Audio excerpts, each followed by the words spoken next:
Welcome back, everybody, to the Populist Pulse.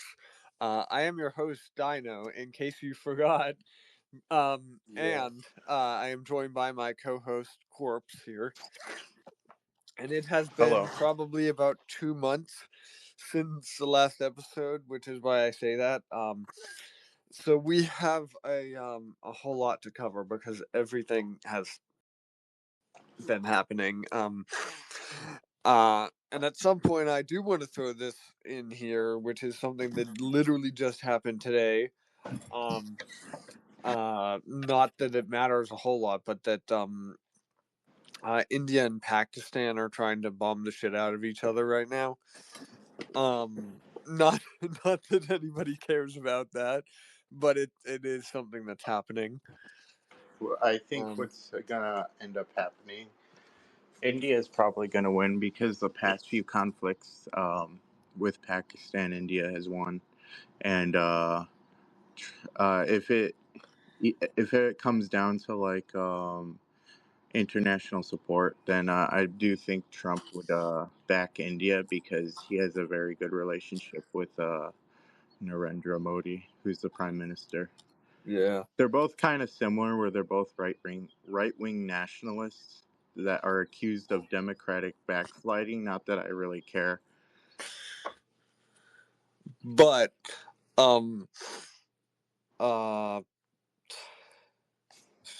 I lost my train of thought. I was gonna say something. Typical. Basically, Red just that line. I don't think Pakistan is on the popular side generally. I Oh was gonna no, say something. I mean, there's like you've seen like especially the past year and a half. There's been like a lot of people making fun of like Indians and stuff, and like yeah, it's whatever. It's just that they have a slightly, and I say slightly more favorable view about them than the Pakistanis. Yeah, I would say. and But that is I mean, I don't think. I don't know what to think right now because Red Lions just said that nothing's going to happen, and we all know what happened. nothing ever happens. Whenever Red Lion says nothing is ever going to happen, that's when you know that everything is going to happen. Everything is gonna fuck up. Yes. Oh my god, and we have so many things to cover just in regards to that too, because he was like, well, what did he say? 77% chance Brian Kemp will run for Oh my. Senate, guys. Oh my god. That's a whole other segment though, so we are going to get to that. Oh yeah, I have a lot of friendly, only positive things to say about Red Lion in terms of that topic, Okay. but we'll get to that. The first actual thing that I wanted to talk about was that in March there was a whole bunch of special elections, which a lot of which Republicans did surprisingly well in, which is out of character, to be honest. The only thing that we really dropped the ball in is the I think it was a It's been a mixed bag. I would say it's more okay. We've done surprisingly well in a few of these specials, but there's been a lot of like underperformances, especially. yeah, I was gonna say the Lancaster one. I can't remember if that was state senate or state house though. Yeah, I was actually. Well, that's true. I was also going to say that we've kind of been dropping the ball in Iowa. For some Yeah, reason, dude. I mean, it's gotten pretty annoying because a lot of Libby T, um, for they think that it means that like, oh, Seltzer was right, but just by like a year. It's not. It's not like there's no way she can be vindicated anyway because literally she said that Kamala Harris is going to win Iowa over Donald Trump. There's no way that's ever going to be vindicated because Trump's I mean, the not. last time Iowa was even a swing state was 2012, right? Like nearly Technically, 10 years ago. technically, it was in play in 2016. It's just that Trump did like surprising, like it was kind of. I believe it was lean R, but Yeah. people didn't expect it to go to him by 8 points in 2016. Yeah. Um, but yeah, the one that I was gonna say specifically was the one in Lancaster, whether it was a state house or a state senate. We did completely drop the ball on that because that was a um Republican incumbent, and they lost by like 1 or 2%. I think it was. It was really close, and it was abysmal turnout, which was the main factor in it. Um, That's basically the lesson everyone needs to get through their thick skulls about these special elections is that these low turnout elections don't really like mean anything. I mean, like in 2024, we had like how many special elections won by Democrats with like yeah. a turnout of like exactly two people, and people said, "Oh, this is foreshadowing the blue wave of 2024," and you see how that went. The trade-off for becoming the party of like populism and working class people was that we're going to suddenly be the party of low propensity voters now instead of high propensity voters like it was back in the early 2000s. Um and I think that could be pose a problem in the future, but at least for now, it's worked out quite well. Um, because we've managed to gain a lot from it in base turnout elections. The only parts the only time that we don't do well is in an off year or a midterm or something, Yeah, which that's going to be the key to the 2026 midterms. base Uh, turnout mainly. yeah, basically. I mean, we could still do pretty well then. It's just that we got to encourage these people to actually turn out and not stay home because like we got to like emphasize that it's not done just because you elected your president to the White House. You have to like He has to get continue. things through Congress. Yeah, I think there's like a lot of people who think that Trump gets in and fixes everything immediately when he needs a Congress that actually works with him and everything. There are And so many people that unironically think that too, that Trump can just waltz in and just like snap his fingers and everything will be okay. that, yeah, and I think one of the biggest issues of 2024, especially, is there was reports about a lot of people filling their ballot out for Trump and literally nothing else. That's why we Yeah, saw so many yeah, of and these like that's that's why he got like so in a lot of these states he got much higher votes than the Republican candidate did. yeah. That and split ticket, but it really needs to be like emphasized for future elections. Like, hey, he That's needs to why he actually. wasn't able to carry Hovd or Rogers or Sam or barely any of the Senate candidates like over the line is because just um Trump zero down ballot voters, you know? Yep. Uh um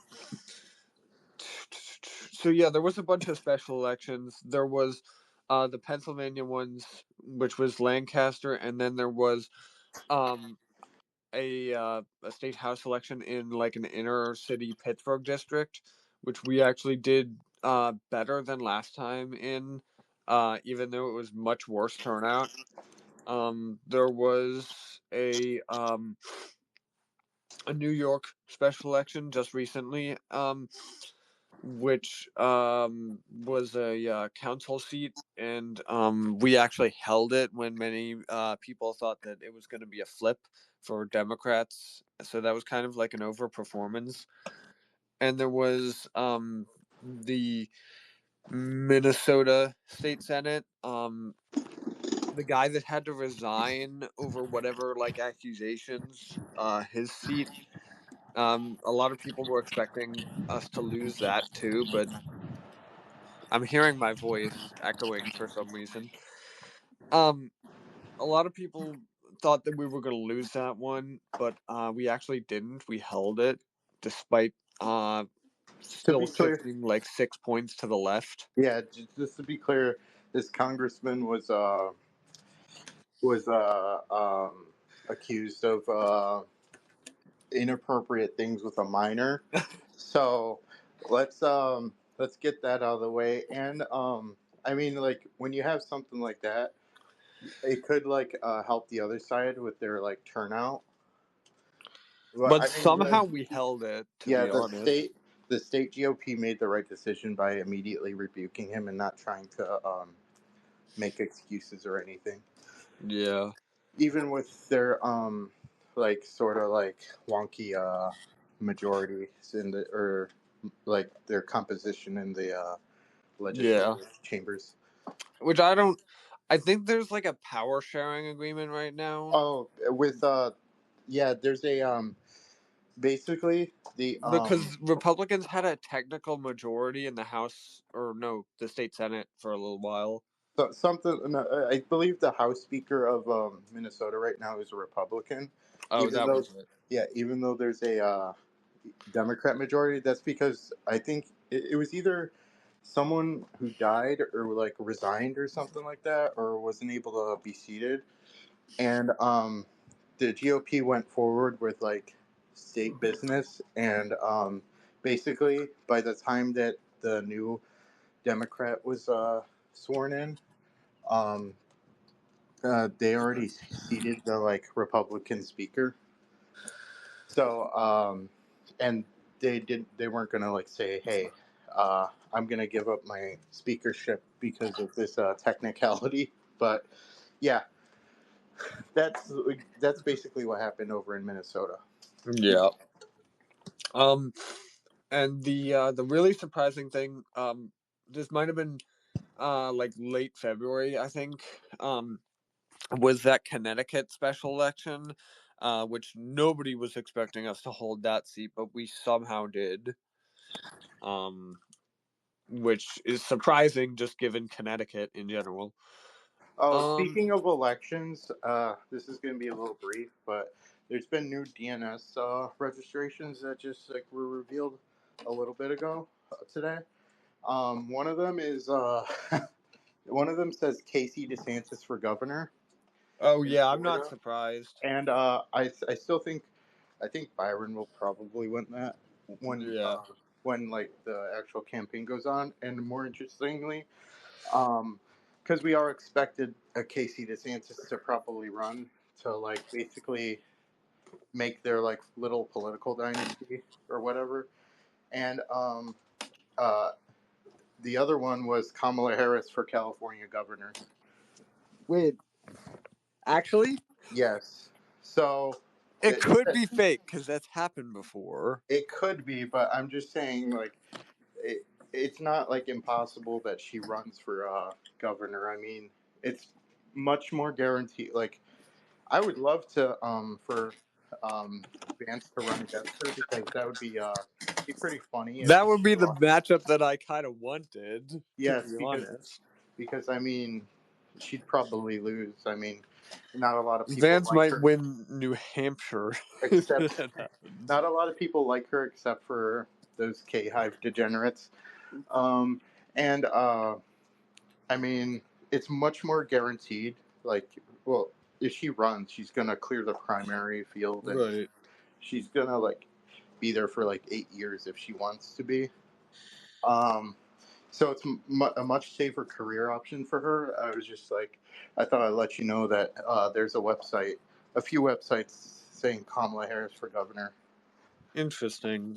I mean, even if it's real, the filing doesn't mean much because she could still just not run. The filing is really just like a, it's an insurance policy basically, like in case I run, Yeah, because like right after some of the congressional elections in 2024, a lot of people filed to run again, like even if they lost, like immediately. Like Mary Peltola filed immediately to run for that seat again after she and lost. and and what was it, Michelle Steele? Yeah, yeah. Whereas neither of them are gonna run for those seats probably. Yeah, no, they should. The GOP should recruit an actual Vietnamese person for that seat in particular. I mean, um, yeah, yeah. So, anything else for this topic? Not really. No, that pretty much covers everything. I do think the next thing that we wanted to talk about though is just the recent developments over the past couple of days with the Ukraine mineral deal which just got signed. Okay, so basically, there was that whole travesty in the White House of like a month or two ago, where no deal got signed, even though there was supposed to be one. But after Pope Francis died, Trump went to the funeral. Zelensky also went to the funeral, and they had a one-to-one meeting um, at the Vatican, and apparently it went really well, and well enough, I'd say, for the new minerals deal to be signed, which basically sort of gives the U.S. Like some compensation or like some value in working with Ukraine long term. Um, and what I think is going on here is Trump probably had a better meeting one to one than with like a whole room of like different ideas like there was in the White House. Yeah. And I also believe that he's probably getting tired of Putin's shit at this point. Like, I mean, I know that they have like a relatively friendly relationship, Trump and Putin, but Trump, I think he's a man who is his patience wears thin after a while in terms of this shit, which is why Yeah. there's also been like um, further like dealings with the like the F-16s over in Ukraine and stuff.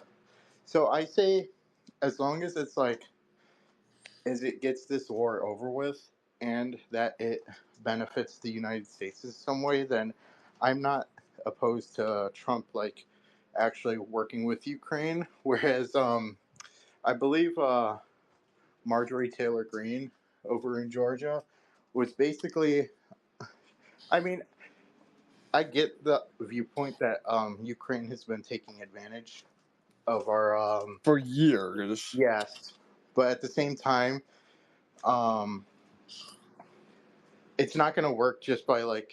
Uh, I know a lot of people would like to just like completely withdraw from that whole conflict, but I also think Trump sees it as a good opportunity for us to get those like rare minerals and And to get something out of it, yeah. yeah.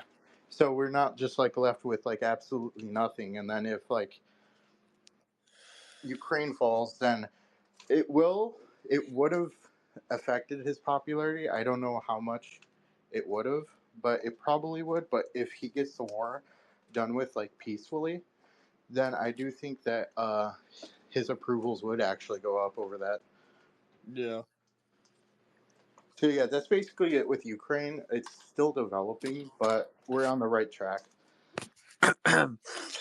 um um yeah, I guess it's kind of annoying the way that Putin is holding out like this, but I at the same time I don't really blame him because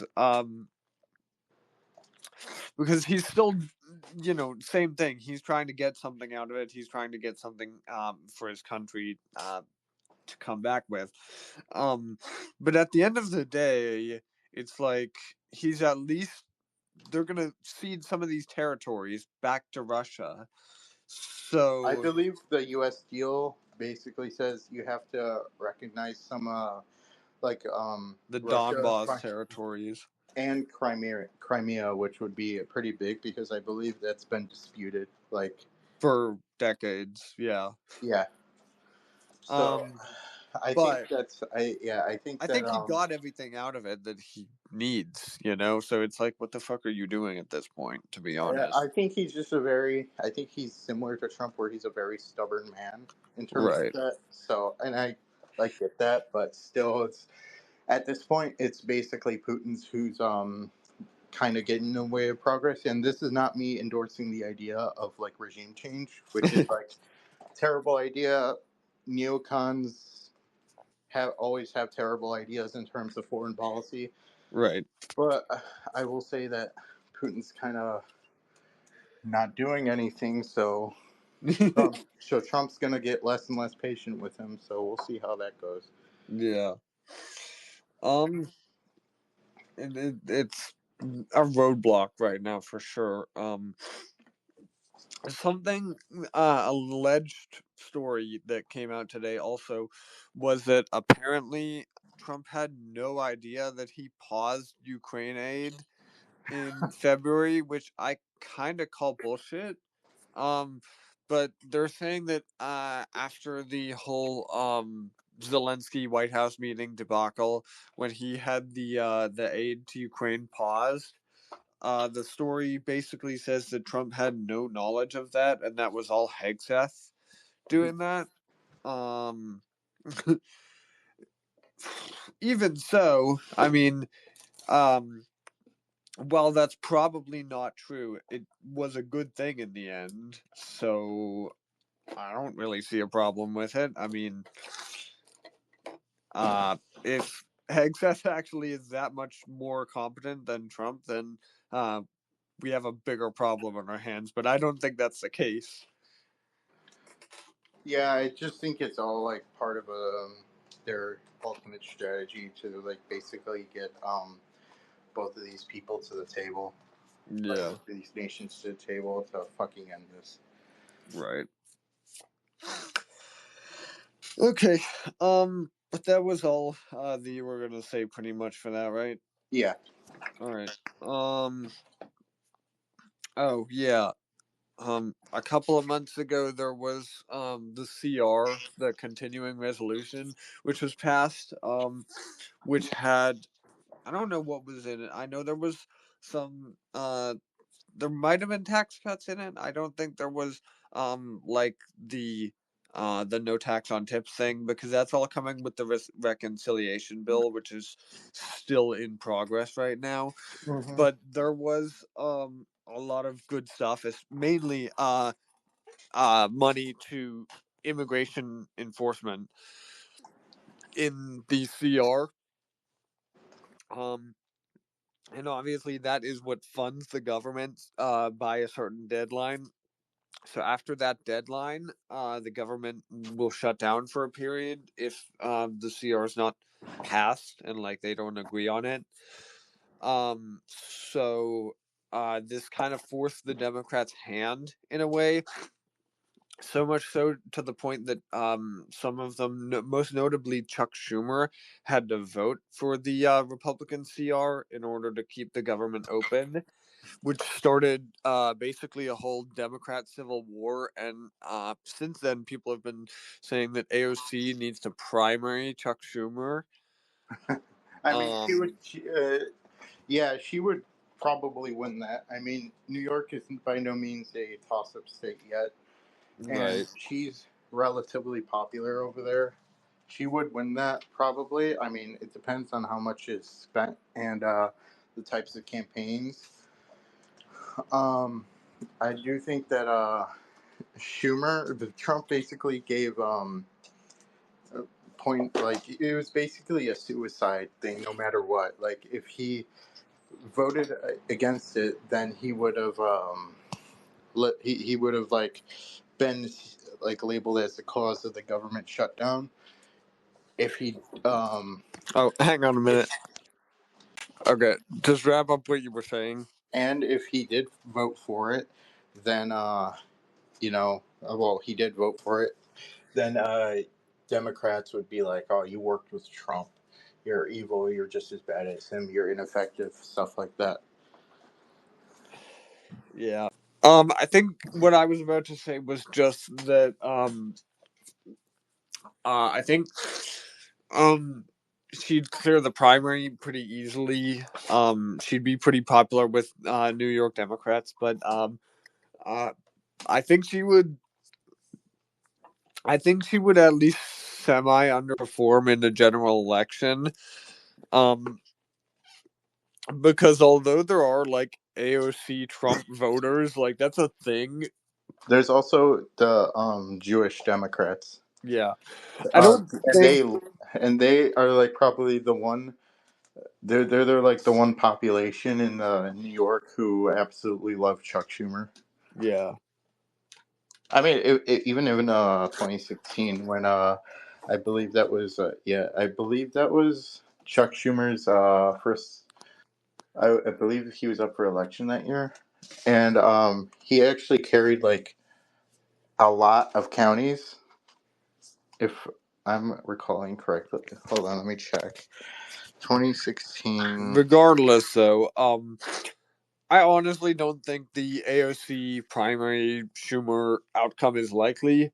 I think, in all likelihood, what's going to happen, Schumer is how old at this point? Probably like 80 something. I think he retires, to be totally honest. That would Um, that would be kind of funny because like he got like I think that would be, wouldn't that be like one of the shorter tenures of a Senate Majority Leader? Assuming the Dems get back the Senate by I don't know 20. if it's on my end or your end, but you just cut out. Uh, um, I was saying, would that be like, wouldn't that be one of the shorter tenures for a Senate Majority Leader, assuming the Democrats take back the Senate by 2028? Um, I guess, yeah. Because he Um, only had the 4 years, and like two of them were basically only a technical majority. yeah, yeah. I guess I didn't really think of that. Um, And he is 74 years old. And I looked at that 2016 Senate election in New York. He got 70% of the vote, oh shit, huh? and he won like a bunch of counties Trump won. So yes, there exists those Trump Schumer voters. um, regardless though, just from what I've heard, it kind of sounds like it's much more likely that Schumer would just hand off the seat to AOC rather I than Yeah, face a it would. huh?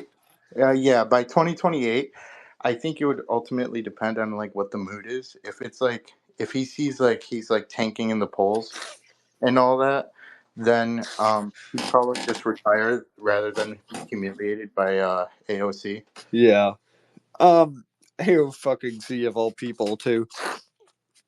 The one thing else that I wanted to add on the whole CR thing was that Rand Paul tried to make an amendment to the CR to basically codify all of the Doge cuts into law. Um, and a lot of people were mad about this because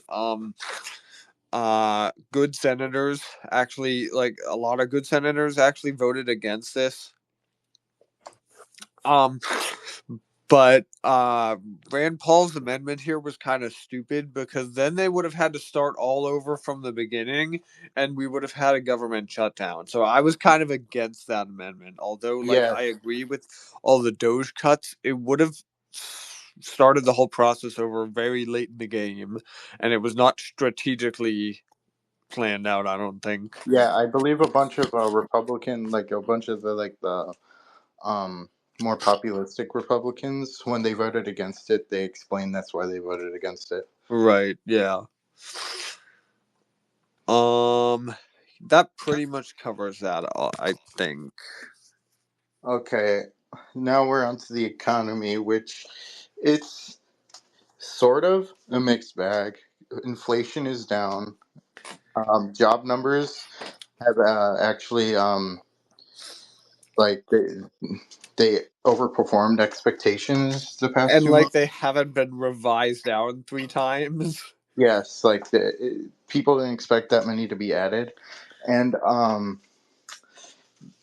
the costs are coming down. It's just that like it's a very slow process, and you're probably not gonna see immediate relief. Like it's not like we were saying. Um, Trump just can't go in there and immediately cause all the prices to go down immediately, because I mean that'd just be like That's not realistic whatsoever. Yeah. Um, Even it's in a his general first talk. term, it took him until like 2019, 2020 to get the prices to like that historically low, like gas prices to that historically low level Oh yeah, that that. everybody wants them back to. Oh yeah, everyone. I remember like I do remember like in the eve of the 2024 election, a lot of people said that they didn't particularly like Trump, but that they remembered the 2019 economic boom and Yeah. that they wanted a return to that. And yeah, like I remember that. That was like at that point, it seemed like he was gonna win a pretty easy re-election. Then COVID hit, and then the economy tanked. But hopefully, nothing like that happens again. Yeah. Yeah, And unless something major like that happens all over again, um then I think uh his approval will stay pretty high unless like something major happens. for me, from like for Trump, I would say like if he maintained around like 45%, like that's probably the sweet spot because Trump is like by nature a very divisive figure. But I think if I it think hits he's like kind.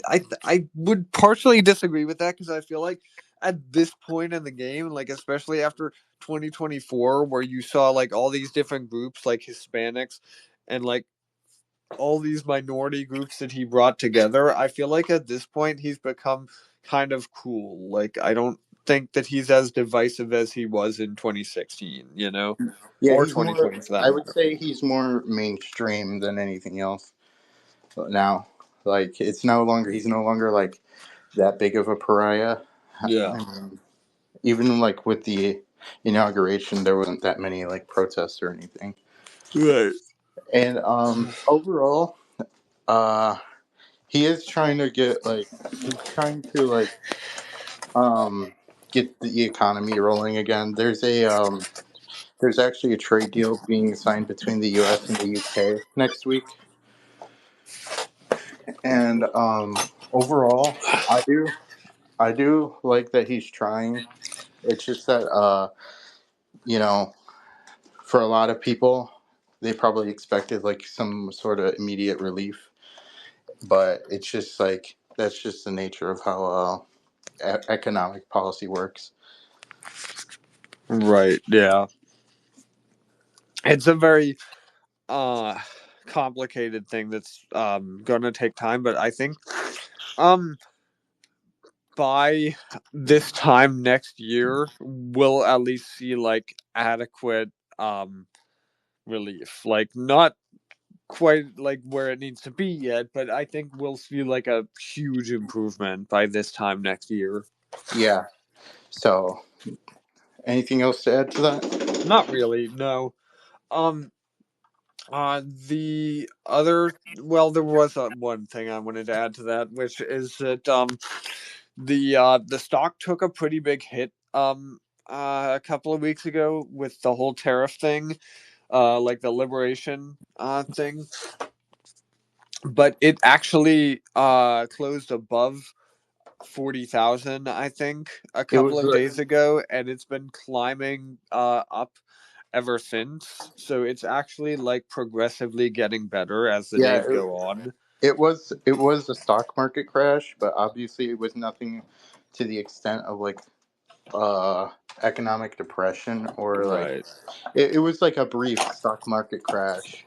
I mean, it was like I mean nobody like there wasn't like mass panic. It was more so like in the moment it was like what the fuck's going on, and then eventually it like stabilized.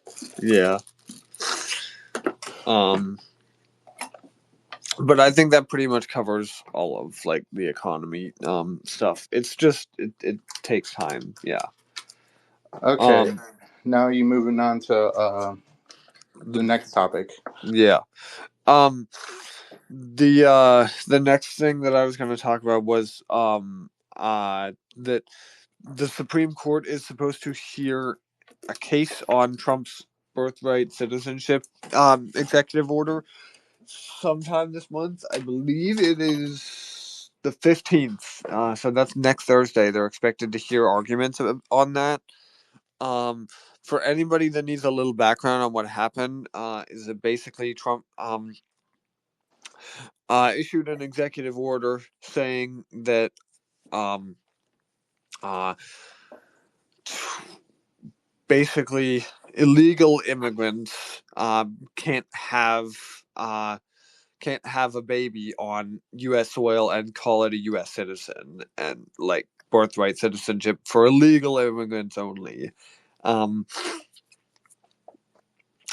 so like this doesn't apply to legal immigrants, but uh, immediately after there were 22 Democratic states that filed suit against him. Um, uh, and there was a bunch of other lower court stuff that happened. It's now gone up to the Supreme Court after uh, the Trump team had requested like multiple emergency injunctions, and all were shot down.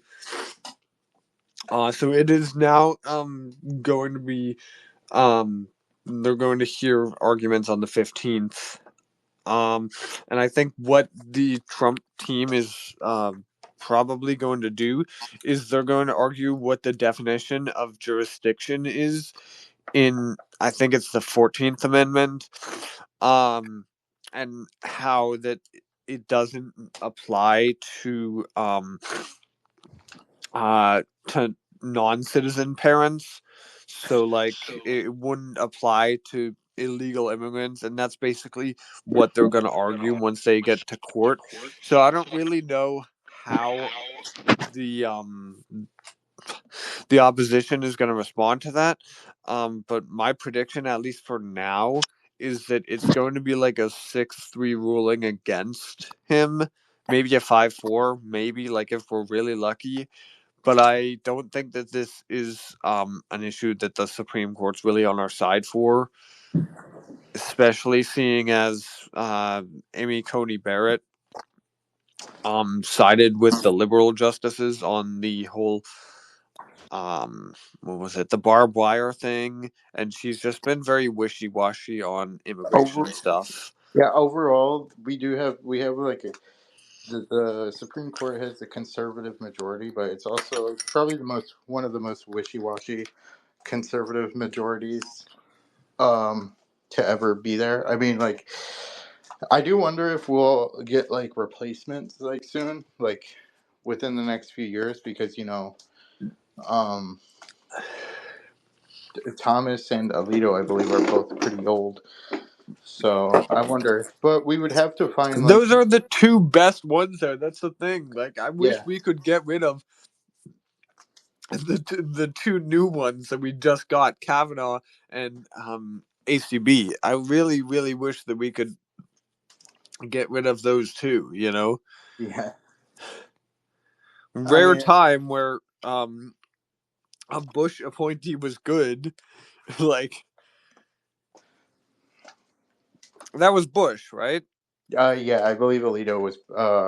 Wait, hold on. I I think think Thomas and Alito were both Bush, but I might be wrong. I know for a fact that Thomas was Bush Senior, Okay. and Alito was Bush Junior. Okay.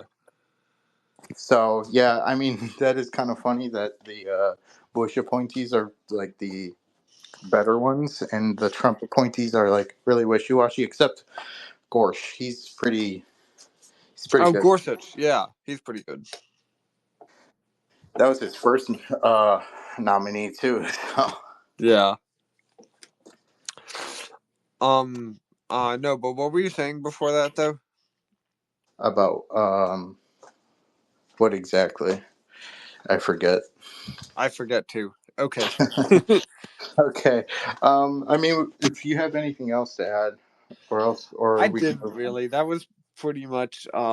I feel like we've been talking about like this specific issue since our inauguration episodes. Like, it's been like a consistent topic, I feel like. Yeah. So, Well, it's which a is big thing. I wasn't expecting Trump to go through with that on the first day, you know? Like I mhm. wasn't expecting that to be like That's bam. usually that's usually something that's like big stuff like that is usually reserved for like later in the president's term, but to get it done in like literally the day he's sworn in is that was definitely something I didn't expect. Right, yeah. He fucking meant business this time. Yeah. Uh I mean, I don't see like honestly, I don't see how like he would have done this in his if he won re-election, and maybe he would have done it in his like final few years if he won re-election in 2020, but we would he have really, gotten like all of the really base stuff would have happened like in his last year or like even his last month, and then it would have all been undone by whatever Democrat won after him. yeah, honestly, if if we got if we got Trump reelected in 2020, we probably would be sitting here under President Shapiro, or not Shapiro, President Whitmer or Newsom. So Yeah, honestly, probably works out for the better for us. it did. It was a blessing in disguise, honestly. Yeah. So, anyways, moving on. We recently had another election, but this one was not in the United States. It was actually our neighbors to the north, the Canadian elections. And you want to know what happened? Well, well, you already know. It's a rhetorical question, but the Canadian Conservatives, quote unquote, lost a 20-point lead. Like they had a 20-point lead, like earlier this year. Then they fucking blew it, and now we have a term of Prime Minister Mark Carney, who Who has the weakest minority government, by the way. this is, by the way, this is the third time in a row where the Liberals were elected with a minority government, and it was so funny because that night, Pierre Polivier, I think that's how you say his name, and Jagmeet Singh, very Canadian name right there. Um, they both lost their seats in their ridings, which was eternally funny. And the thing is that today in a in the White House, Carney and Trump met, and Carney actually didn't seem like he. You know how he was portraying himself as a strongman during the Right.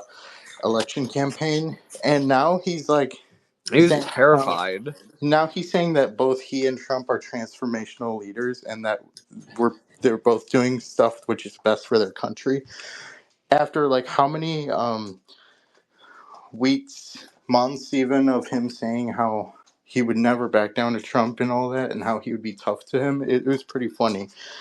But What's and funny about all of this is I think Trump wanted Carney to win all along. Whether that is like a strategic thing, like he just wants the weaker guy, or that he actually likes him for who he is, for that's up to I you. But I I think think okay, I think it's maybe a mix of both because in their meeting today, he didn't really like Trump didn't really like he didn't like say anything like weird or like bad about Carney really yeah. like he did with Trudeau.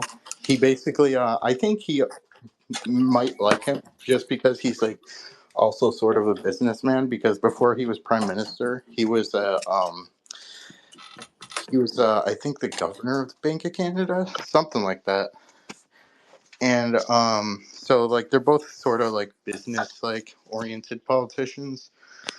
The thing I hated the most, though, is that they tried to blame the loss of the conservatives on Trump, even though, okay, let me get this straight. So you're telling me that Canadian conservatives are so weak that they allowed their opponents to determine the rules of the battlefield? That just makes you seem weaker.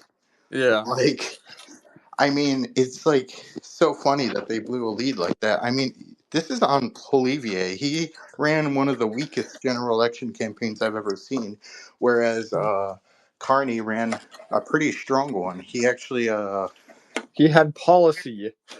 He had policy, and he just seemed like a pretty like politics aside, he seemed like a personable guy. Like at the St. Patrick's Day um like celebration in Canada, he took like a beer from uh one of the attendants and snuck it in his like jacket, and he even seemed like a he even took like sort of a nationalistic message like in his ads, and like the conservatives basically in The one only thing I ever saw from Polivier, Polier, I don't know how to fuck to pronounce that. The only police. thing I ever saw from him was three things: carbon tax, tariffs, and Trump. Nothing And else. yes, and I yeah, like I mean, one of their ads was literally two rich guys talking about how great the conservatives are, and it's like, come on, dude. And and basically, this is a great example. No one forced Polivier to make the election about a singular issue, which was the carbon tax, because once Carney got rid of that in his like one of his first acts as a prime minister, then that talking point was completely gone, and it was so pathetic when Polivier tried to like say like his response to that was basically nuh-uh, like a it was just pathetic. I don't know how you can really blame Trump for Polivier being such a weak leader. Yeah. It's yeah. Because it was looking for a while like um the conservatives were gonna win like a historic majority. I don't know how many seats they actually did end up winning. It was like 140 something, I think. I think it was around 144. I But they mean, were expected originally to win like I don't know. I think I saw 180, 190 even like yeah, at something one like that. time. I mean, it would have been one of those elections where have you ever like there's like certain election like landslide elections where these people win in these certain areas, but they're almost guaranteed to flip back the next time when there isn't like such Right. like national vitriol against the sitting members. Like it's kind of like what do you say, like Obama winning Indiana, you know, Yeah. stuff like that. It's like it's not like anything long term. Um, so I mean, they got 144. Felipe lost his seat. I think they. I think both. Okay, actually, this brings to mind the Red Lion thing again. Um, so before Red Lion started speaking, uh, the conservatives were actually outperforming expectations. Um, like they were doing much better than the polls were expecting, and then Red Lion said they might actually win, and then they started losing. Yeah. Yeah, I do remember that actually. So basically, the Canadian conservatives are like pretty feckless. We don't know how effective this government is going to be because again, it's a minority one, and that can like Oh, crumble we apart. both forgot to mention the best part of this is that Polier actually lost his seat Oh, I in brought that like a up huge actually. landslide. I did bring it up. So basically, okay, I know what happened in that. So basically, that seat, it's it's competitive when there's not a like split vote in the left wing, like sort of like parties. Like a lot of the NDP people, they voted with the Liberals this time around, and when there wasn't that split in his district, that led the Liberal to win. Mm. Did you see the pictures of the ballot in his district? Oh yeah, There and was like 100 candidates running against him, dude. and there in his upcoming by election, because some conservatives they're like resigning from their seat to allow Polivier to run in the by election. Um, some liberal activists are trying to get 200 candidates on the ballot. I think That's that's funny though. hilarious. Yeah, it's much easier, I think, to get on the ballot in Canada than it is the United States. Right. Like you're Um lucky if there's like four candidates on in some states in the U.S. yeah, cuz in most states in the US you have to file all sorts of stuff, and then you have to get your signatures, which in some states you don't have to get signatures, but I don't really know what the process is like in Canada, but the way that there's so many, it almost seems like you just check a box. Like it has to be really, really simple, you know? Yes, it's like also like a way to Most of these um people got like 4 and 5 votes for the yeah, record. yeah, it's there's also it's so I read someone on Twitter saying that it was like some people like do this to protest their electoral system, but it's more annoying than anything else. Yeah. So, Um but yeah, I think that that was all you were going to say about the Canadians, right? yep. Now we go from Canada to the UK, where Reform, the new populist party led by a longtime populist politician Nigel Farage, they had a very historic wave the other day in the UK. And I'm not like I'm talking like they won areas that have been safe labor for like decades. And I honestly believe that this shows that the These were like local elections, like local councils. I think I'm pretty yes, sure. they were counselors. There was like one or two like by elections what you call it for like the MP seats, like the regular like it's sort of like our The House of Parliament House. yeah. And they got an extra reform member in one of the by-elections. They won a few mayorships, and basically, reform is looking on track to actually maybe even win the next UK federal election. I mean, the Maybe even win a majority, like an outright majority. yeah, it's like it's insane because the like think of it this way: the Canadian, not the Canadian, the British Conservatives and Labor, they've been like in control for like years. Like I think even like hundreds, like with the conservatives. And reform is just absolutely crushing them. And I think it's a good thing because the British conservatives are much like the Canadian conservatives. They're very useless. They're very feckless. Right. They're opposition in name only at this point. And Nigel Farage even outright rejected a like an electoral pact with the conservatives, which keep in mind the conservatives did this first in the 2019 federal election.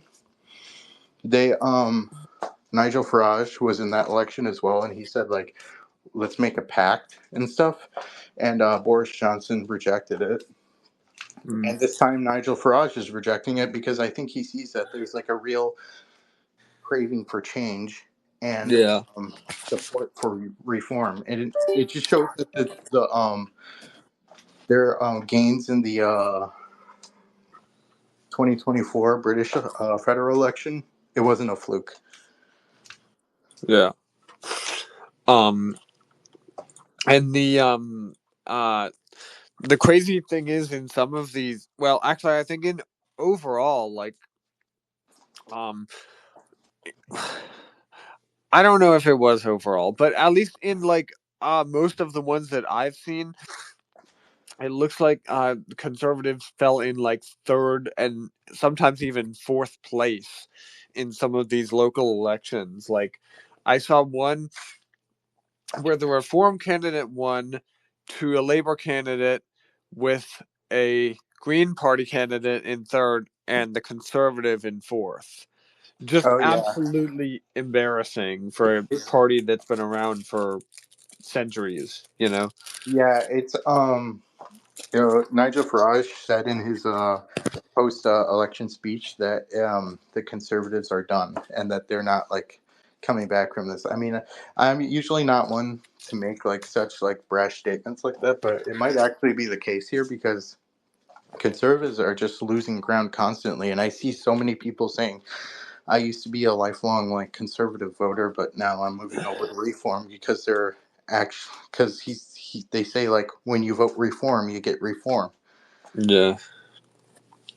Um, and Labor is doing like atrociously as well for how much of a landslide they won in the last election. Labor is doing very terribly just in the polls, just in like approval. They're very unpopular now. Yeah, they were popular for a brief moment, like because like people were done with Sunak and like the conservatives after like months of like crisis and everything.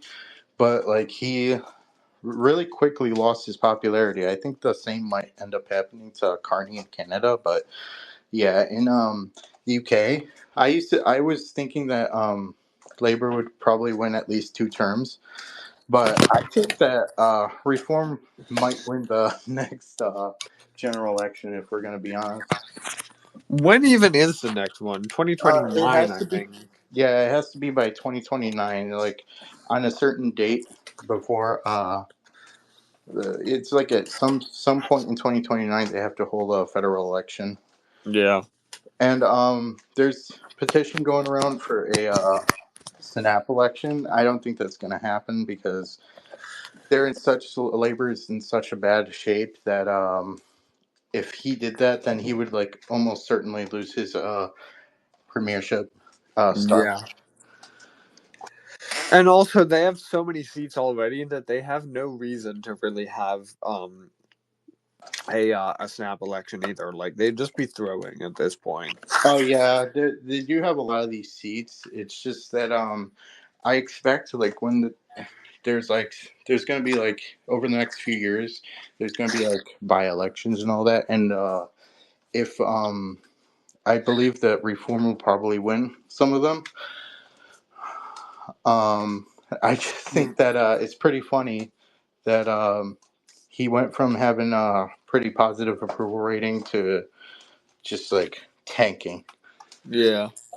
And it's worse for the conservatives because some of these like polling places say that they would win only like 30 seats or something like that. That's ridiculous. At Like, that point, they would lose official party status. I think. really? I think so. Uh, um, Honestly, like also as a result of these elections, the liberal Democrats also gained like a lot of seats. So honestly, we might end up seeing like the main two parties being replaced with Reform and the Liberal Democrats. yeah, possibly. We'll just have to see how it all shakes out. Yeah. Honestly, though, congratulations to you British folks and to Nigel Farage. He's been at this for like years now, since like the late '90s, I believe, and it's Yeah. finally starting to like to take shape. Right. And honestly, part of it is kind of funny because you know how the conservatives always like laze like Margaret Thatcher. Yeah. She was actually forced to resign because of her opposition to like the EU, I believe. And Farage is actually being closer to fucking Margaret Thatcher than the conservatives are, which is funny as hell. Yeah. Anyways, Um, that's all I had to really say. It's an interesting development. We'll see how if they continue to gain, and I honestly hope they do because it'd be pretty funny, and it would be a victory for right wing populism in general. just across the world, yeah. Um, Speaking of things across the world, so this is pretty new news. I'm just gonna go off what I know about it. Um, which is there was a bill introduced a week or two ago by Mike Lawler. Um, uh, who is a rhino and nobody fucking likes him. He's a loser. Basically, he introduced a bill that it poses potential jail time up to 20 years and a fine up to $1 million for Americans who boycott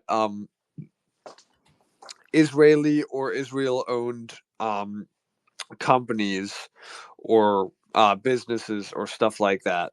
First of all, this is really unconstitutional because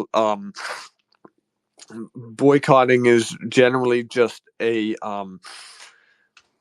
what do you call it? It's a right to free speech, and it's a way that Americans have always like expressed their displeasure with a company, or in this case, just a country, a government. Um, because Israel is at like the lowest approval in America in decades right now. Um, uh, so it's very unconstitutional just for that reason. Not to mention, just the penalties, like I mentioned earlier, the insane penalties that are going with it, and it's also got really broad language, so it can just kind of be bent, and it's yeah, it's not a very, I don't know, it's Yeah, I um get what you're saying. It's not like I personally, I'm of the belief that if you want to boycott whatever, you should be able to do it without any sort of like repercussions. I think like this is probably one of the worst bills I've ever read because, like you said, it's so easy to bend the rules in it. And um, I know why Mike Lawler's doing this. It's I know we both consider him a rhino or whatever. His district is made up of a lot of Jews. Right? There's even an entire block that meets together like before an election happens, and they decide together, like as an entire group, who they're going to vote for, and they vote for that candidate. So that's why you see like these people go like 100% to this candidate or 100% to this other candidate. It's like a group thing, yeah. but still, it's like one of the worst bills I've read. I am not a big fan of it. It's like, I don't know when it's planning, when it's gonna be voted on, but it's supposed to be soon. That's all I really know. Marjorie Taylor Greene is opposed to it, but I think she's just doing it as a grift. I don't think she's serious because everything she does just seems like a big grift sometimes. To be honest, I like am so glad. Like honestly, like speaking of Marjorie Taylor Greene, I am so glad I never jumped on the bandwagon in support for her. I mean, like she only like she started. I think she won her term in 2020, and she like started to like make a ruckus and all that. I remember there's this time, like early in her term, where people were calling her our version of AOC, and I'm like, that's not a good thing. yeah. And I just never saw the appeal of her. I think she's like a Oh, loudmouth. what were they trying to say that that was a good thing? Were Yeah, they like trying to use that like, oh my god? yeah, like the anti AOC, like like everything that we stand for. Even though she's a big grifter, she's a loudmouth, and not in a good way. It's like I can't stand her. Yeah. I honestly hope like she. What I hope. Oh, I'll save this for the next topic, actually. So go ahead. Yeah. The only other thing I was gonna say is I'm expecting this to pass with like major bipartisan support, Yeah. just because of the fact that 90% of our congressmen support Israel, whether you like that or not. It's just a fact. Yeah, a bunch of these congressmen are like baby boomers and Gen Xers who were basically they're basically told their whole lives that Israel is basically our greatest ally and that how it's basically a second United States. Right. I just don't. I used to be a greatest ally person, but Should. I shifted. I kind of shifted the past few years in terms of my politics and that nature. So I'm glad I'm no longer like that because it's like when you look deeper into it, it's like, what are you even fucking getting out of this? Like, Right. what And we it's could gonna get cause into like all of that. it's gonna That cause could be a whole separate episode, but it's gonna be cause, regardless, it's gonna cause um one less person to call us anti-Semitic, even though it's like pointless. um regardless though, it should be easy to recognize that we don't what have they actually ever done for us to make us call them our greatest ally versus everything that we've done for them, and that should be like easy to recognize. Like, we're not getting anything back from them in return if you actually use your eyes and look into it, you know. Yeah, it's basically the biggest grift of all time. um so with that, that is the last thing that I was going to talk about. Back to what you were saying. You were going to tie this back in with Marjorie Taylor Greene, though. Yeah, it's news about the Georgia Senate race. Governor Brian Kemp, who I love it sometimes and absolutely hate at other times. He's like a No, he mixed can bag. fuck off now. He Um, can fuck off. okay, I will say this. So the news is that Governor Kemp will not be running for that Senate seat against Ossoff when he was basically the only candidate who was consistently pulling ahead of Ossoff. Um, and I really hope. I have so many doubts, but I really hope that it's because in his statement he said it was like the wrong decision for his family and stuff. I'm really hoping that it's actually because he wants to spend more time with his family because like he's a Speculated to run for president. yes, and he's been in office consistently since 2010. So I am hoping that it's to spend more time with his family because I mean, being in a He politics wouldn't for that crack long, 5% in Iowa yeah, if he ran for I would president. lose so much respect for him if he actually tried to like run for president. I mean, I get it. He's a governor. He's a popular governor of a swing state, and he has a A lot. very popular governor at that. Yeah, and he has like a lot of accomplishments on his belt. But if you're really trying to run against the presumptive frontrunner, which is Vice President Vance, then you're not going to get too far. And honestly, even if he like grifted off and ran against like suspended his presidential campaign and shifted to running against Warnock. Warnock is much stronger than Ossoff is, like in terms of Right. who he could beat. At that point, I mean Warnock.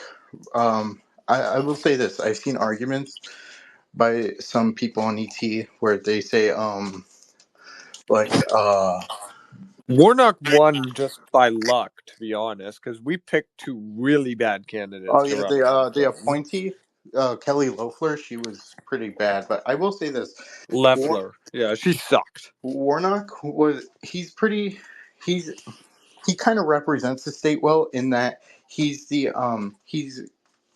a black preacher, kind of represents the Atlanta and the black belt portions of Georgia pretty well. Ossoff is extraordinarily mediocre. He's not like a good like fit for Georgia, and I just think that it's so bad that if that he might win a second term just because we have like almost no bench No, Ben. in Georgia except for Brian Kemp, who is not running. And The only other alternative. We're about to say the same thing, and I yeah, know it. it's Mike Collins. I mean, he's a pretty good. I mean, he is a MAGA representative, but I also think that he can pull like enough of those like moderates over to his side. But he would have to announce really soon because he's pulling pretty behind Ossoff, and that's probably because nobody knows who he is. Yeah. Um, Another name that's being floated around is our favorite representative, Marjorie Taylor Greene. God, I honestly hope that because there's pretty strong candidates running for governor in Georgia. I hope she runs for the primary, loses, and we get someone in that seat who won't underperform by like double digits.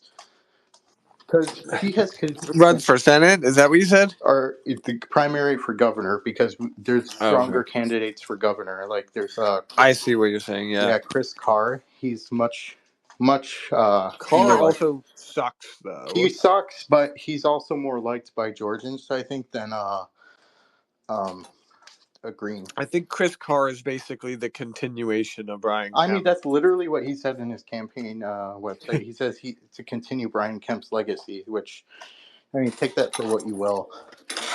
Um, Honestly, it is actually pretty funny because Red Lion, the day after he says that there's a 77% chance that Brian Kemp runs, he doesn't run. We're going to fucking put him in a cannon and shoot him off to the moon. I don't get it. How can you be this wrong? How can you make so many wrong predictions? Like, there's even a page on Twitter where it's just like poorly aged Red Lion tweets. He predicted Kamala Harris would win, by the way. Which saved us. Saved us. Okay, okay. If Red Lion, if you're out there, if you're listening to this, I know you're not. Please, for the love of God, just predict that the Democrats win like the biggest fucking blue wave in 2026 ever. Like 70 Senate seats, like 250 House seats. Please, just do it for the good of humanity right now. He's got to predict. Yes, he's got to predict one of these. Like, he's got to predict that we like fucking lose in a landslide, because then that means that we have like at least a red trickle. Yeah. I just don't get it. Like he knows that whatever he says, like it's actually kind of And he scary. keeps doing it. Yes, it's scary because like at this point he has to know that whatever he says ends up not being the case, and he does it anyway. That's why Like everyone today, says, when he was literally today, he was like, nothing's ever gonna happen in Pakistan and India. Look what the fuck happened. "Oh my god." And yes, and he still says he's doubling down on nothing ever happening, which means that we are that much closer to a catastrophic event. I mean, hopefully, Nuclear holocaust. hopefully it would only be contained to over there, but still, that's like bad. They do both have nukes. That is a concern for sure. I know. It's just like, in terms of that, I really hope that these people understand the concept of mutually assured destruction. I mean, yeah, you can celebrate for like 5 minutes when you nuke your opponent, but when the nuke starts hitting you, there's going to be nothing to celebrate. Yeah. So basically, yeah, I really, really, I don't know. Red line is something else, and in terms of Georgia, I don't know. We are gonna have we're gonna have quite the debacle because Ossoff couldn't even win in the first round against David Perdue, who was very unpopular at the time. He only lost because of the outcome of the 2020 election, Right. presidential election. Purdue. I really like Purdue, honestly. Like, I have a lot of respect for him, more than Leffler, anyway. He recently actually got confirmed to his position in the Trump administration. Oh yeah, I forgot that he has a He's position actually. ambassador to the People's Republic of China. I mean, Purdue. Um, he, I like him too. Um, I was hoping that he would win. He didn't, but I just think that A lot of that had to do with the Kraken lady and that dude and like that whole crew that was going into Georgia saying do not vote in the runoff. oh god, those were stupid. Like I knew that was eventually going to happen. Like by December, I was like, yep, Joe Biden's going to be the next president. But that especially hurt us. I mean, even if he would have ended up like losing in like 2026, I still think like we could have we could have held that Senate majority for like a little bit longer, but it's what it is now. Yeah. So yeah, that's about all for Um. Georgia. Let's hope we can get like a somewhat decent candidate, if not someone who will win against Ossoff, at least someone who won't have like negative coattail effects. Right. Yeah. Because if Green is the nominee, we can say goodbye to some of our. You could. The Georgia legislature Oh yeah, is gonna start going. oh yeah. I think we have it's like 100 or something to 80 in Yeah. the House, I believe. And if Green is the nominee, holy shit, it's over. It will be over for us. But I. It's over. Oh, and Red Lion did say that she's not going to be the nominee, so we're probably We're fucked fucked. anyways. We're fucked. It's baked in. Unless he like makes another like decision, we might be like it might actually be over for us in Georgia. It'd be so, and again, it'll be so like it would be so terrible for a very mediocre Democrat like Ossoff, who only won really by chance, to win like by double digits just because his opponent is a grifting lunatic. Yeah. So yeah, that's all I had to say really for that. It's a shitty situation. Yeah. Um. I think that's pretty much the whole show. Lot of good stuff. Whole lot of stuff that's been happening lately. Uh just wanted to apologize for the long pause of like 2 months. Oh yeah, Um but I think it was okay given the fact that if we had done like two separate episodes, we would have nothing for this month oh yeah. because The it's been reason very why slow. the reason why we did take a break is because well, our work schedules didn't really match up for a bit, and then there was just like really nothing happening. We canceled a few episodes because it's like it's really slow in Washington and the world. So I'm glad Yeah. we waited out. Our next episode it probably won't be as long because like it seems like things are really picking up in politics. But yeah, Right. Um and we were supposed to have a guest on the last episode, and like none of our schedules really connected for that, so that was why that didn't happen either. yeah, But yeah, we'll try to work a guest in at some point, but we just got to make sure everyone's schedule is like on the same works page. out. Yeah. Yeah. Um but yeah, that is all. This will be posted on Spotify and YouTube afterward. I hope you guys enjoyed the show.